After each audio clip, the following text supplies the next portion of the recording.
Les premiers pourparlers de paix directe entre l'Ukraine et la Russie depuis 2022, tenus à Istanbul, ont suscité des réactions contrastées parmi les habitants de Kiev.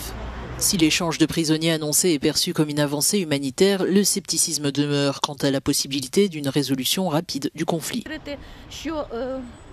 Pour ma part, je n'ai aucune confiance en cela. Mais j'aimerais croire que l'Europe et l'Amérique devront s'unir d'une manière ou d'une autre pour faire pression sur cet humain qu'est le président russe Vladimir Poutine.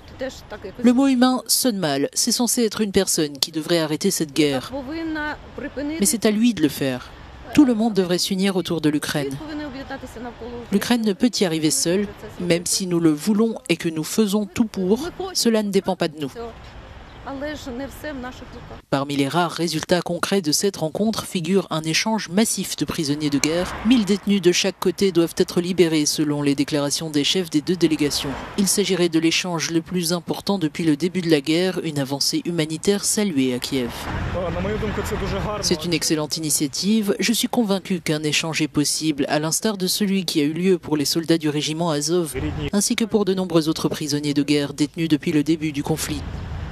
Malgré cet accord humanitaire, les pourparlers n'ont pas permis de progresser vers un cessez-le-feu. L'Ukraine, soutenue par ses alliés européens, a proposé une trêve de 30 jours que la Russie a rejetée.